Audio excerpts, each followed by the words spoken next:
한국 사람들은 일이 잘 안 되거나 일이 꼬이고 틀어져서 엉뚱한 결과를 만나면 안 되는 놈은 뒤로 넘어져도 코가 깨진다는 속담을 연상하고 풀이를 하는데, 서양 사람들은 이런 경우를 머피's law, 머피의 법칙이라고 합니다.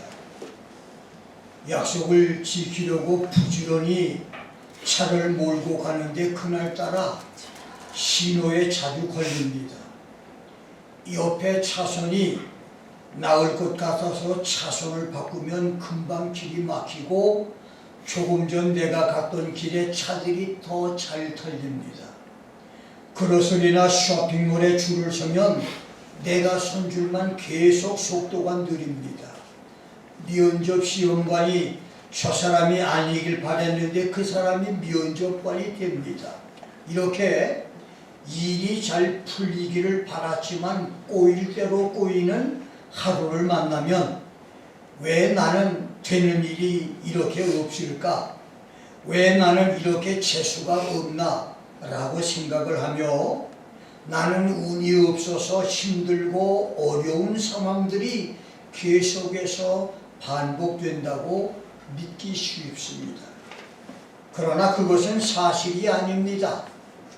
놀랍게도 사람의 뇌는 모든 것을 기억하지 않고 필요한 것만 남겨두고 나머지 것은 버리도록 설계되어 있는데, 그 중에도 나쁜 결과를 좀 더 잘 기억하도록 설계되어 있습니다.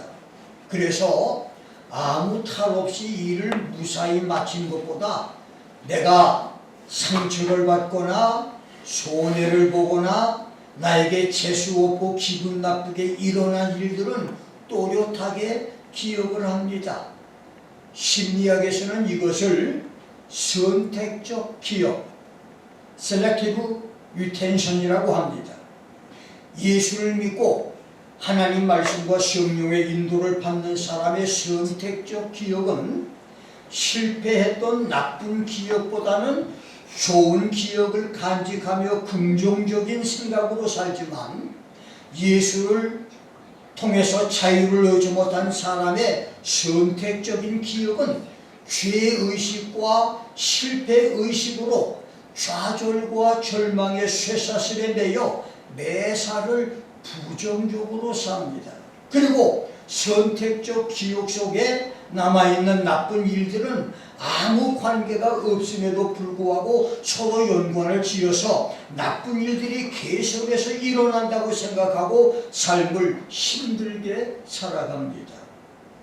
사람의 선택적 기억은 인간관계인 부부관계, 자녀관계, 형제관계, 친구관계에서도 부정적인 역할을 합니다. 그래서 지금까지 오랫동안 관계가 좋았던 사람이 어느 순간 아주 사소한 일 때문에 원수가 돼서 등을 돌리게 합니다.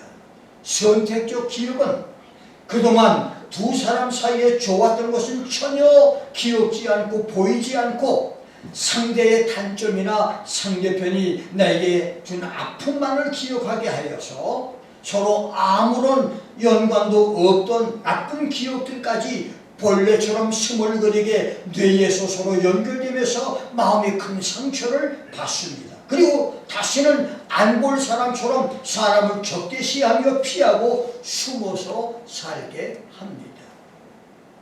이런 것은 그 마음에 하나님이 없는 사람의 선택적 기억입니다. 예수를 믿지만 말씀과 성령으로 거듭났지만 신앙이 어린 사람의 선택적 기억입니다. 시시계까지 새로움을 얻은 장성한 신앙의 사람의 선택적 기억은 형제를 미워하는 자마다 살인하는 자니 살인하는 자마다 그 속에 영생이 거할 수 없기 때문에 나쁜 것보다는 좋은 것을, 부정적인 것보다는 긍정적인 것을, 아픈 것보다는 행복하고 즐거웠던 것을 기억합니다. 여러분의 선택적 기억이 어둡고 짜증나고 밉고 보기 싫은 기억보다 예수 안에서 즐겁고 밝으며 사랑하고 용서하는 긍정적이고 낙천적이며 생산적인 기억들이 될 수 있기를 주의 이름으로 축원합니다. 아멘. 나는 오늘 천국을 심노하라 이런 제목으로 여러분과 함께 말씀을 나눕니다. 첫째, 태풍의 눈, 구름 군중입니다. 1세기 초 아프리카와 유럽과 중동을 통치하던 대로마 제국의 여러 속국 중 하나였던 이스라엘의 어느 날 구름 군중을 몰고 다니는 태풍의 눈이 나타납니다. 하나님께서 말라기 이후 400년 동안 선지자를 보내지 않아서 이스라엘이 긴 침묵의 영적 암흑 시대를 지나고 있을 때 약대 털옷을 입고 허리에 가죽띠를 띠고 메뚜기와 석청을 음식으로 삼는 야생마 같은 세례 요한이 요단 평야의 혜성처럼 등장하여 사자굴을 토하며 회개하라 천국에 가까웠다고 외치자 이 소문을 들은 구름 군중이 그에게 모여들기 시작한 것입니다. 요단 평야의 구름 군중은 시간이 지나고 날이 갈수록 눈덩이처럼 늘어났습니다. 당시 로마의 지배를 받던 이스라엘에는 로마의 앞잡이 노릇을 하는 탐관 오리가 들끓었고 많은 정치 지도자들은 가렴축으로 자기 동족을 괴롭혔으며 심지어 종교 지도자들도 타락해서 돈과 권세와 명예와 성적 타락에 빠져 있었습니다. 국가적 난국, 총체적 타락이었었습니다. 그럴 때 회개를 외친 세례 요한의 설교는 한마디로 맑은 하늘의 날벼락 같은 충천병력이었습니다. 그래서 그가 가는 곳마다 인산인해의 구름 군중이 모였습니다. 그러자 민중봉기와 폭동을 두려워할 로마 총독의 지시를 받은 제사장들과 레위 사람들은 사내들인 공회원들을 요한에게 보내서 내가 누구냐? Who are you? 라고 물었고 내가 선지자 엘리야냐? Are you Elijah the prophet? 라고 물었으며 너는 내게 대하여 무엇을 하느냐? What do you say about yourself? 라고 물었습니다. 그때 세례 요한은 나는 그리스도가 아니다. 나는 엘리야도 아니다. I am not the Christ. I am not the prophet Elijah. 나는 선지자 이사야의 말과 같이 주님의 길을 곧게 하라고 광야에서 외치는 자의 소리다. I am a voice of one crying in the wilderness. Make straight the way of the Lord. 라고 대답을 합니다. 이것이 세례 요한의 정직한 인격이었고 그의 충직한 신앙이었습니다.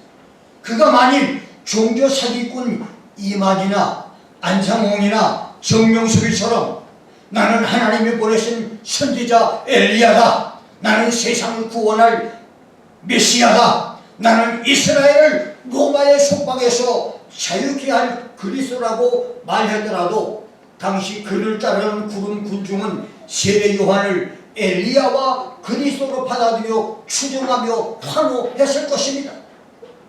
그러나 하나님의 충실한 종 세례 요한은 나는 엘리야도 그리스도도 메시아도 아니다. 나는 구세주 예수님의 길을 예비하라고 광야에서 외치는 하나의 소리일 뿐이라고 자신의 정체를 선언했습니다. 21세기의 4분기를 사는 오늘 한국과 세계에서 구름 군중을 몰고 다녔던 사람, 태풍의 눈으로 교회를 뒤흔들고 있는 이단자들을 보십시오. 사람들이 내가 누구냐고 묻지도 않았는데 그들은 스스로 그리스도가 됐고 재림 예수가 됐으며 심판의 주와 만왕의 왕이 됐고 감람나무와 거짓 선지자가 됐습니다. 그 중에 시원성의 천년 통치를 외쳤던 박태선은 스스로 동방에 감람나무로 살다가 미치광이 정신병자로 생을 마쳤고, 자칭 재림 예수와 세상의 구원자로 등장해 천만 년을 살듯 지구촌을 뒤흔들어 문스 다이내스트, 문씨 왕국을 세웠던 문선명이도 100년을 살지 못하고 역사가 건너편으로 사라졌으며, 1984년 장막 성전으로 시작을 해서 한 마리 고기가 물을 흐려놓는 1호 탁수처럼 오늘 한국교회를 어지럽히고 있는 신천지 이만희도 불언간 허망한 죽음으로 북망산의 불귀객이 될 것입니다. 태풍의 눈으로 구름 군중을 몰고 다녔던 사람들은 타락한 이단자들만이 아닙니다. 수천, 수만, 수십만 군중 앞에서 설교하며 인기를 끌었던 세계적인 목사, 부흥사, 종교 지도자들도 있습니다. 그들은 자기 입으로 자칭 예수, 자칭 메시아, 자칭 구세주로 말하지는 않았지만 스스로 교만하고 세상 명령과 권세와 타협을 하여 예수를 믿지 않아도 착하고 선하게 살아도 구원받는다. 예수만이 유일한 구원의 길이 아니다. 유물선의 다종교에도 구원이 있다. 기독교만 구원의 종교가 아니라고 하는 종교타원주의, 포스트 모더니즘을 인정하고 그들과 타협을 해서 공식적으로 WCCWE를 인정하고 앞장서서 그들과 동조한 자들, 자신들의 명예와 유익을 위해서 하나님의 유일신 기독교, 예수의 성육신과 십자가 구속과 구주되심을 배반하고 하나님을 대적하는 우상숭배와 타협에서 그것을 공인한 배신자들, 그런 사람들입니다. 2000년 전 1세기에 저 요단강변 광야 들판과 예루살렘, 나사렛, 가버나움, 갈릴리에서 구름 군중을 끌고 다녔던 세례 요한이 자기 교만과 자기 의에 빠지지 않고 겸손하게 나는 엘리야도 그리스도도 메시아도 아니다. 나는 예언자도 아니다. 나는 주의 길을 곧게 하고 그 길을 예비하라고 광야에서 외치는 하나의 소리일 뿐이라고 외치며 세상에 나타나실 예수의 길을 예비했던 것처럼 오늘 교회가 부흥되고 큰 교회를 목회하며 인기를 끄는 유명한 목사들, 그리고 새방살이 교회와 가정교회를 목회하는 작은 목사들 모두가 다시 오실 주님의 길을 예비하는 겸손한 목사들이 되고, 그들의 설교를 듣는 성도들이 주의 공중 재림과 들림받음의 수고를 경건하게 기다리는 축복들이 있기를 주의 이름으로 축원합니다. 두 번째는 선지자보다 더 나은 자입니다. 본문 9절에서 예수님은 세례 요한을 가리켜 그는 선지자보다 나은 자다. He is more than a prophet 라고 말했습니다. 여기서 나은 자라고 하는 말에 헬라어 페리소테로는 무엇보다 더욱 탁월한 사람을 가리킵니다. 세례 요한은 구약의 마지막 선지자이면서 예수님의 직접적인 선구자로 메시아의 오시는 길을 예비한 사람이었기에 그 이전에 세상에 왔던 다른 선지자들보다 더 큰 사람이라고 하는 말입니다. 구약의 많은 선지자 중에서 모세오경을 기록한 구국의 영웅 선지자 모세나 구약의 4대 선지자 이사야, 예레미야, 에스겔, 다니엘은 문학적으로 탁월한 미래 계시와 미래 예언을 남겼고, 어떤 선지자들보다도 예수의 초림과 재림을 더 많이 더 섬세하고 분명하게 예언했기 때문에 대선지자로 인정을 받기에 충분했지만, 세례 요한은 메시아와 같은 시대에 살았고 구약의 선지자들보다 더 분명하고 확실하고 더 자세하게 더 많이 주의 오심을 선포했기에 선지자보다 더 나은 자, 모든 선지자보다 더 탁월한 사람으로 인정받고 칭찬을 받은 것입니다. 오늘도 주님의 다시 오심을 더 확실하고 더 정확하게 더 충실하고 더 진실하게 전하는 주의 종들도 더 나은 주의 종, 더 충성되고 더 정직하며 더 지혜로운 종으로 인정받는 날이 올 것입니다. 세례 요한이 등장하기 전 이스라엘의 역사에는 기라손 같은 수많은 선지자들이 등장했다가 사라졌습니다. 그중 첫 번째는 창세기 20장 7절에서 믿음의 조상 아브라함입니다. 아브라함은 하나님의 아들 예수께서 세상에 오실 것을 예언한 것보다 오히려 그 자신이 예수의 혈통적 조상이 될 것을 하나님께 직접 약속을 받았습니다. 아브라함 이후 불세출의 선지자 모세가 등장할 때가 세상을 떠났고, 모세 이후 시성 다윗이 선지자로 등장을 했었으며, 다윗 이후 엘리야, 엘리사, 그리고 4대 선지자 이사야, 예레미야, 에스겔, 다니엘과 호세아에서 말라기까지 12명의 선지자들까지 수많은 선지자들이 혜성처럼 나타났다가 새벽별처럼 사라져 갔습니다. 심지어 이방의 술객 반란까지도 성령의 감동으로 메시아의 초림과 재림에서 지구촌 마지막 역사까지 예언을 했었습니다.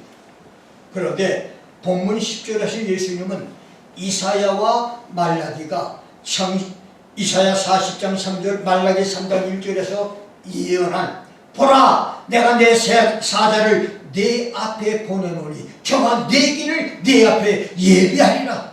Behold, I send my messenger before your face, who shall prepare your way before you. 라는 말씀을 인용함으로 세례 요한이 탁월한 예언자의 성격을 가진 선지자였기에 다른 선지자보다 더 나은 자, 구약의 모든 선지자보다 탁월하고 뛰어난 선지자라고 말했습니다. 그렇습니다.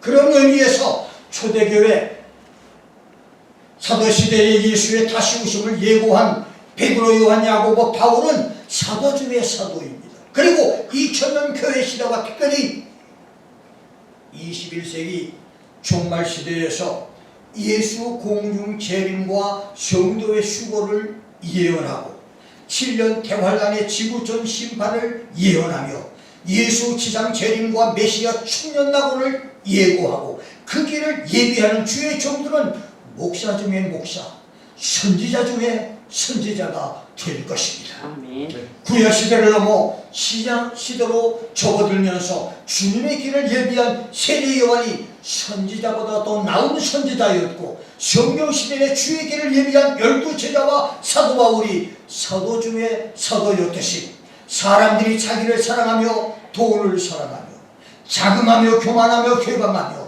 부모를 거역하며 감사치 아니하며 거룩하지 아니하며 무정하며 원통함을 풀지 아니하며 참소하며 절제하지 못하며 사납고 선한 것을 좋아하지 않으며 배반하여 팔며 조급하며 자고하며 쾌락을 사랑하기를 하나님 사랑하는 것보다 더하며 경건의 모양을 있으나 경건의 능력은 부인하는 21세기 교회와 인류 역사 종말 시대에 주의 다시 오심과 주의 재림을 준비하는 목사 중의 목사, 성도 중에 성도들이 많이 나올 수 있기를 주의 이름으로 축원합니다.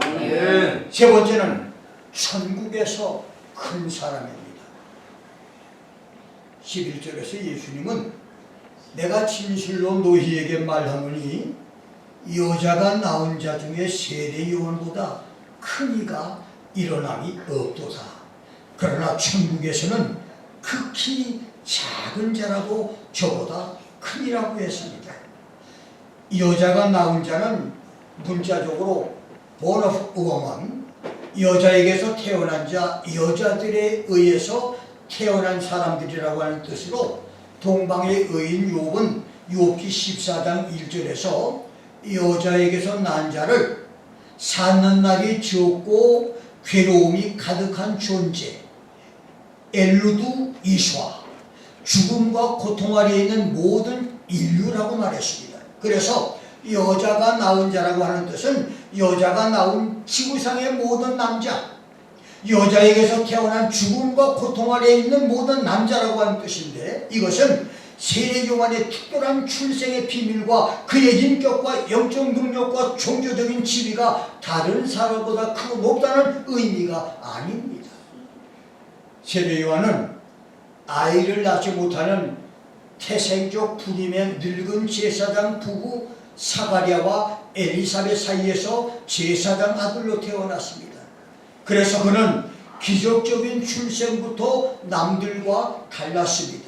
요한이 출생하여 이름을 지을 때 가문 태도로 이름을 지었던 여러 이름들이 기록됐지만, 거론됐지만, 아기 출생 직전 갑자기 벙어리였던 사가랴가 서판에 아들 이름을 요한이라 쓰고 가족들이 그 아기를 요한이라고 부르자마자 벙어리였던 아버지가 기적적으로 입이 열려 말하게 됐으며, 청소년 시절을 광야 들판에서 지내며 석청과 메뚜기를 먹으며 야성적으로 성장한 성장 과정도 남들보다 달랐고, 들판에서 하나님의 말씀이 그에게 임한 신비 경험도 다른 사람과는 특이하게 달랐습니다. 그러나 그의 출생 비밀과 성장 과정이 다른 사람보다 특별하기 때문에 큰 사람이 된 것보다는 구약의 많은 선지자들이 멀리서 메시아 왕국을 고대하고 메시아의 오심을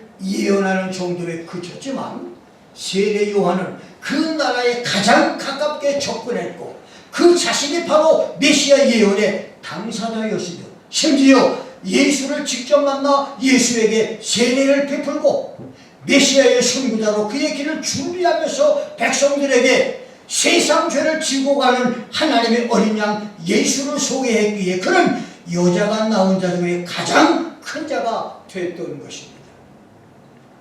요한만큼 하나님 나라의 본체인 예수를 직접 본 선지자는 없었습니다.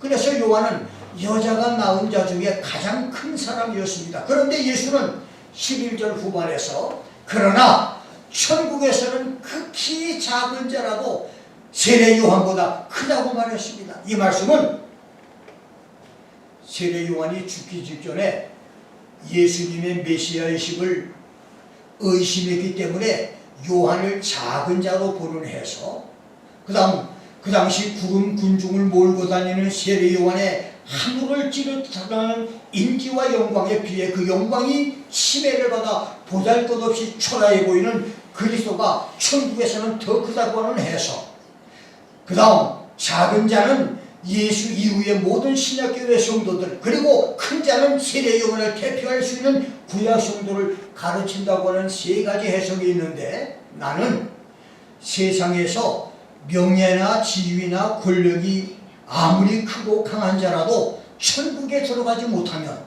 그런 사람은 천국에서 가장 작은 자보다 더 작다고 하는 의미로 해석을 합니다.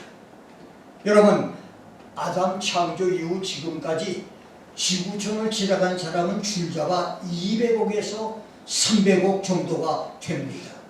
그리고 현재 80억의 사람들이 지구촌에 살고 있고 해마다 2억 정도의 아이들이 지구촌 주인이 되겠다고 두 손을 불끈 쥐고 고고지성을 부르짖으며 세상에 태어납니다. 그 중에 최소한 아무것도 모르는 어린아이와 인생을 다 살고 죽음을 바라보고 있는 늙은 사람을 제외한 4, 50억의 사람들이 지구촌에서 큰 자, 남들보다 앞선 자, 성공한 사람이 되려고 정치, 경제, 문화, 예술, 체육, 지식, 종교 분야에서 피나는 노력을 하고 있고, 그 중에 몇 사람은 과거의 몇 사람들처럼 성공한 사람, 큰 사람, 유명인사, 빅샷, 거물, 빅스타, 거성으로 이름을 날리는 사람으로 세상을 살아가고 있습니다. 이렇게 5대양 6대주는 과거에도 현재도 미래에도 큰 사람, 큰 인물이 나타났다가 사라졌고 또 새롭게 나타나고 있습니다. 그러나 만일 그들이 천국에 들어가지 못한다면 8, 90년, 100년 이 세상에서는 역사적인 인물, 성공한 사람,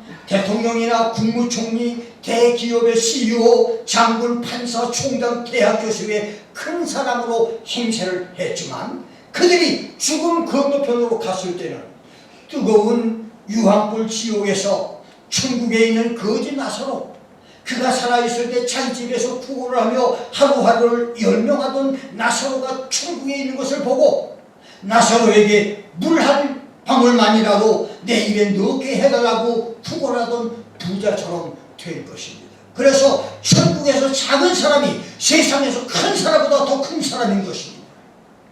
마태복음 5장 19절 산상보훈에서 예수님은 누구든지 이 계명 중에 지극히 작은 것 하나라도 버리고 또 그같이 사람을 가르치는 사람은 천국에서 지극히 작다 일컬음을 받을 것이요 누구든지 이를 행하며 가르치는 사람은 천국에서 크다 일컬음을 받으리라고 했고, 마태복음 18장 4절에서는 누구든지 어린아이같이 자기를 낮추는 그이가 천국에서 큰 자라고 말했으며, 마태복음 20장 26절, 마가복음 9장 35절, 10장 43절에서는 너희 중에 누구든지 크고자 하는 사람은 너희를 섬기는 자가 되라고 했으며, 누가복음 9장 48절, 22장 26절에서는 이웃을 섬기는 사람이 천국에서 큰 사람이라고 했습니다.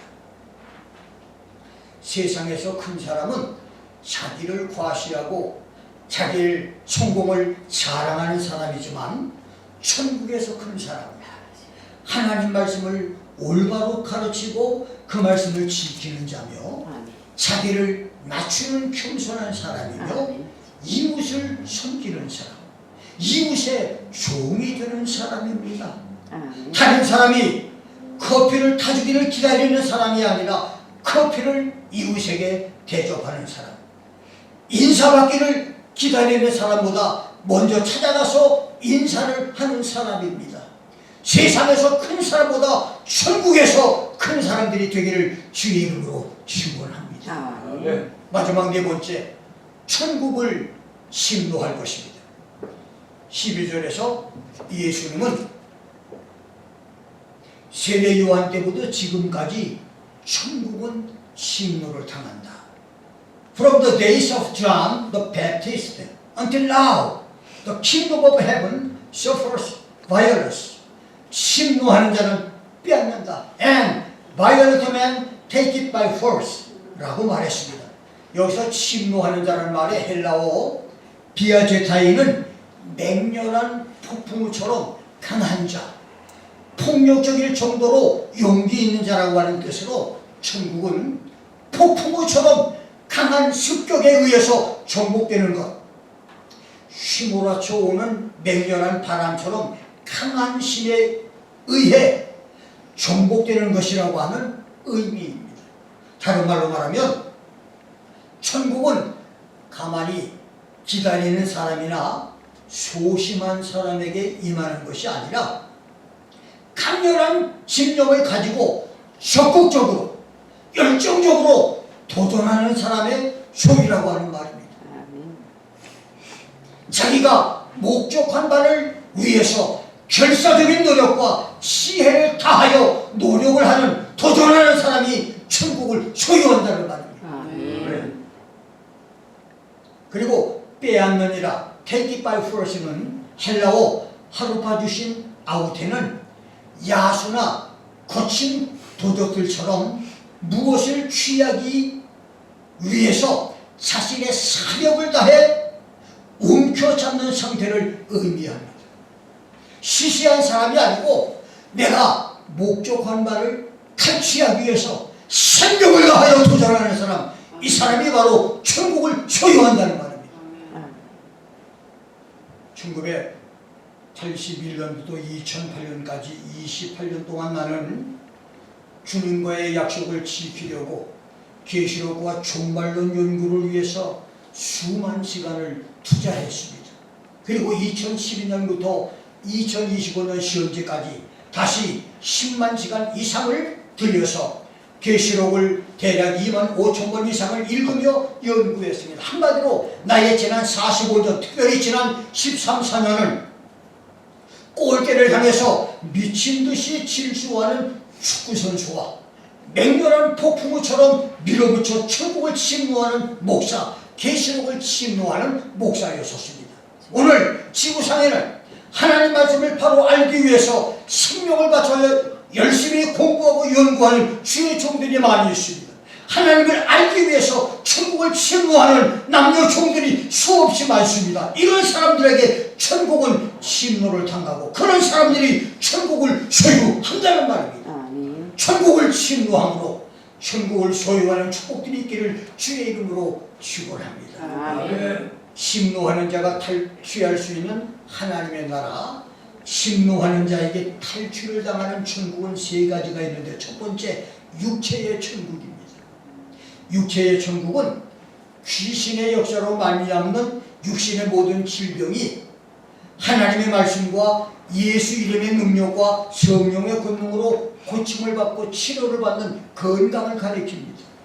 마태복음 12장 28절에서 예수님은 내가 하나님의 성령을 힘입어 귀신을 쫓아내는 것이면 하나님의 나라가 이미 너희에게 임했다. If I cast out demons by the Spirit of God, surely the kingdom of God come upon you 라고 말씀했습니다. 그렇습니다. 성령의 능력으로, 예수 이름으로, 예수 표현의 능력으로, 하나님 말씀으로 귀신이 쫓겨나가고 모든 질병이 고침받는 것이 육체에 임하는 하나님의 나라 천국입니다. 아멘. 여러분 육체 속에 하나님의 나라가 임하도록 천국을 침노하는 은혜들이 있기를 주의 이름으로 축원합니다. 아멘. 두 번째는 마음의 천국입니다. 누가복음 17장 20절 21절에서 예수님은 하나님의 나라는 볼 수 있게 임하는 것이 아니라 또 여기 있다 저기 있다 하고 해도 못하리니 하나님의 나라는 너희 안에 있느니라. The kingdom of God is within you 라고 하셨고, 바울은 로마서 14장 17절에서 하나님의 나라는 먹는 것과 마시는 것이 아니요 오직 성령 안에서 의와 평강과 신앙이다.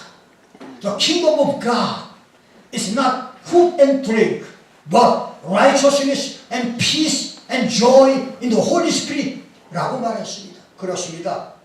심령 천국, 마음의 천국은 맛있고 기름진 산의 진미, 영양가 많은 보양 음식, 남들이 먹지 못하는 최상급 호합한 별장에서 산의 진미를 먹는 부잣집이 천국일 것이고, 만일 그렇다면 그런 상황이 벌어질 것이고 한 끼에 수백만 원을 후가하는 초호합한 만찬이 천국일 것입니다. 그러나 이 세상의 호합 별장은 천국이 아닙니다.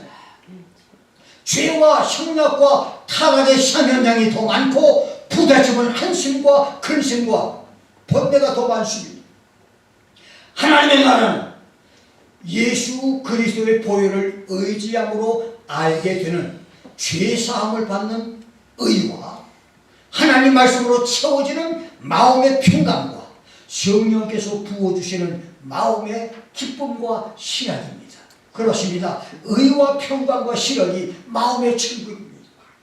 기도와 말씀, 찬양과 감사로 천국을 침노함으로 하나님 말씀과 예수의 은혜와 성령의 능력으로 의와 평강과 신학과 이 놀라운 천국, 마음을 마음껏 다하여 하나님의 축복의 천국을 누리기를 주의 이름으로 축원합니다. 아멘. 세 번째는 영원한 하늘나라 천국입니다. 성경에는 하나님의 나라 킹덤 오브 갓이라는 말이 72번, 하늘나라 천국 킹덤 오브 헤븐이라고 하는 말이 33번이나 기록되어 있습니다. 하나님의 나라는 한마디로 하나님이 통치하는 나라를 가리키는데, 하나님이 통치하는 나라는 두 가지가 있습니다. 첫째, 예수님이 지상에 재림하여 사탄 마귀 귀신을 무적행 지옥에 던져 놓으시고 평강과 실학이 넘치고 사람의 수명이 나무의 수완처럼 천년을 살게 되는 메시아 천국이 바로 이 세상에서 이루어질 영원한 천국입니다. 성경 이사야 32장 12절과 35장 1절부터 7절에서는 예수님이 지상에 재림하셔서 타락한 인류 역사 6천년과 7년 대환란의 저주 심판에서 파괴되고 오염된 지구의 토질이 회복되고, 이사야 55장 13절에서는 지구촌의 식물들이 회복이 되며, 이사야 11장 6절로 9절에서는 동물이 회복돼서 에덴 동산처럼 되고, 이사야 35장 5절 6절에서는 인간의 육체가 회복되어 불구자나 병자가 없어지고 심지어 인간의 언어가 하나로 통일되며 벙어리의 혀가 노래한다고 하는 The tongue of tongue will sing은 벙어리가 노래한다는 뜻도 되지만 인간의 모든 언어가 통일되어 모든 사람의 언어가 일치된다고 하는 그런 의미도 됩니다. 이사야 65장 10절로 22절에서는 사람의 수명이 나무의 수명처럼 1000년을 살게 되고 이사야 11장 8절에서는 지구촌에서 사람을 해치는 모든 독이 식물이나 동물에게서 없어질 것이고 11장 9절에서는 물이 바다를 덮음같이 여호와를 아는 것이 세상에 충만할 것이라고 말했습니다. 아담 하와를 위해서 만들었던 낙원 에덴이 선악과 범죄로 죽음과 저주의 땅이 된 이후 6000년 동안 지구촌은 단 1년, 단 한 달, 단 하루도 낙원이 됐던 적은 없었습니다. 그러나 예수께서 지상에 재림하여 세우실 메시아 천년왕국은 문자 그대로 무병장수의 천년 낙원, 1000년 동안 메시아가 다스리시는 신정국가가 될 것입니다. 두 번째는 영원한 하늘나라 천국입니다. 죄인들이 들어갈 수 없는 곳, 구원받은 성도만 들어갈 수 있는 곳, 죄와 사망과 저주, 질병과 눈물과 슬픔, 미움과 이별이 영원토록 없는 곳, 생명창의 이름이 있는 성도들만이 영원토록 하나님과 예수의 말 들어가서 예수의 얼굴을 뵐 수 있는 곳, 12가지 생명 과일이 달마다 열리는 곳, 영원토록 찬송과 감사와 경배와 기쁨이 넘치는 곳, 그것이 바로 영원한 천국입니다. 아멘. 이러한 하나님의 나라 천국은 침노하는 사람만이 없습니다. 아멘. 이것이 오늘 말씀의 결론입니다. 마음이 가난한 자가 천국을 소유합니다. 마음이 가난해서, 마음이 갈급해서 천국을 침노하는 사람이 천국을 소유합니다. 기도와 말씀과 찬양, 헌신과 봉사와 충성으로 천국을 침노하십시오. 아멘. 부질없는 머피의 법칙을 물리치십시오. 아무 유익이 안 되는 선택적 기억도 물리쳐버려야 합니다. 그리고 맹렬하고 담대하게 천국을 침노함으로 육체의 천국, 마음의 천국, 하나님이 다스리시는 가정의 천국, 교회의 천국, 그리고 영원한 천국을 소유하는 복된 역사들이 있기를 주의 이름으로 축원합니다. 아멘. 천국은 침노하는 사람의 것입니다. 아멘. 오늘도 천국은 침노하는 사람이 차지합니다. 아멘. 천국을 침노함으로 이 세상에서도 천국을 소유하고 육체의 천국과 마음의 천국과 저 영원한 천국, 천년왕국의 천국까지도 누릴 수 있는 역사가 우리 모두에게 있기를 주의 이름으로 축원합니다. 아멘. 오늘 말씀 생각하십니다.